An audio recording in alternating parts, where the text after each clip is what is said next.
في هذا الفيديو هذا غادي نشوفوا التحليل شامل على المغرب ضد البرتغال تحت 17 سنه، السر باش نقدروا نضربوا المنتخب البرتغالي ونطلعوا للدور الثاني. فين هضرنا في هذا الفيديو على التحليل كامل على الخطوره ديالهم، وهضرنا على النقاط الضعف ديالهم والابرز اللاعبين عندهم في هذا المنتخب هذا. وما تنساوش تدعمونا بواحد لايك وسبسكرايب لاشين مازال جديده. وبلا ما نطول لكم في المقدمه ندوزو في الفيديو.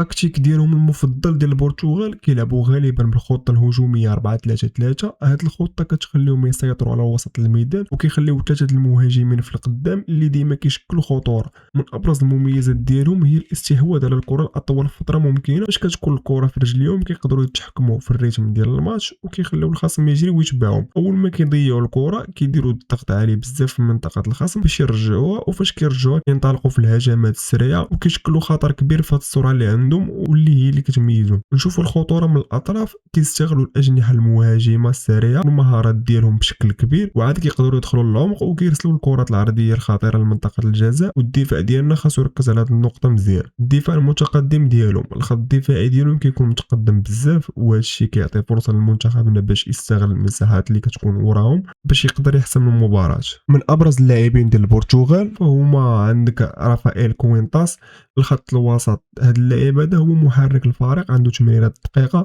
والرؤيه الممتازه في الملعب، وهو اللي كيوزع اللعب على الاجنحه وهو اللي كيصنع الخطوره من وسط الميدان وخاصنا نراقبوه مزيان. وعندك المهاجم الثاني هو انيسيو هداف الفريق، سجل 2 اهداف في الماتش الاول ضد كاليدونيا الجديده، والتحرك ديالو بدون كره خطير بزاف وخاص المدافعين ديالنا يكونوا مركزين معاه 100%. وعندك المهاجم الثالث ماتيوس ميدي، لاعب اخر خطير في الهجوم، كيتميز بالتحرك الدائم والمزعج للمدافعين وكيكون قريب من الشباك الخصم وخاصنا نردوا منه البال حتى هو. وعندك لاعب اخر كيلعب في الجناح ديكلان سيلفا، لاعب اخر مهم في الاطراف، عنده السرعه والمهارات في المراوغات وكيقدر يخلق لك الفرصه خطيره من الجناح الايمن، وحتى هو خاص يكون تحت المراقبه فضروري الدراري. من بعد الاخطاء اللي درنا ضد اليابان خاصنا نكونوا منظمين دفاعيا اكثر ونلعب بكتله دفاعيه متماسكه، وغادي يحد من خطوره البرتغاليين.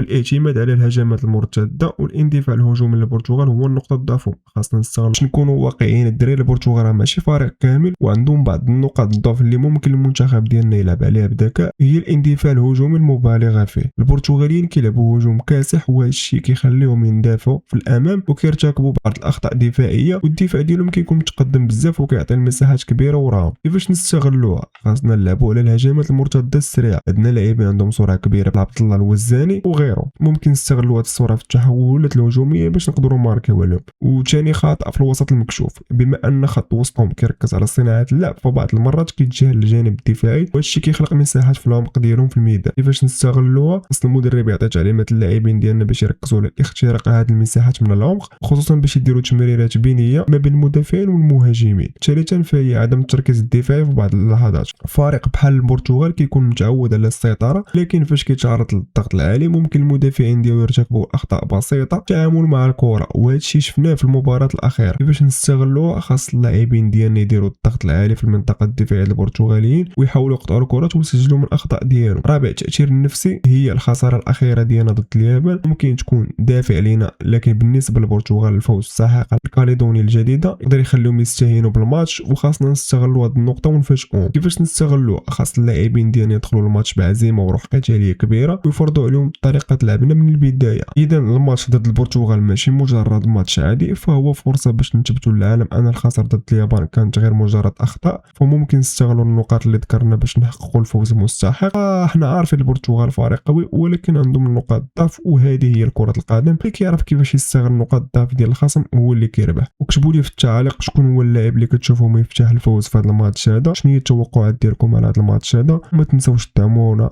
راه القناه مازال جديده، ونخليكم نشوفوكم في شي فيديو جديد.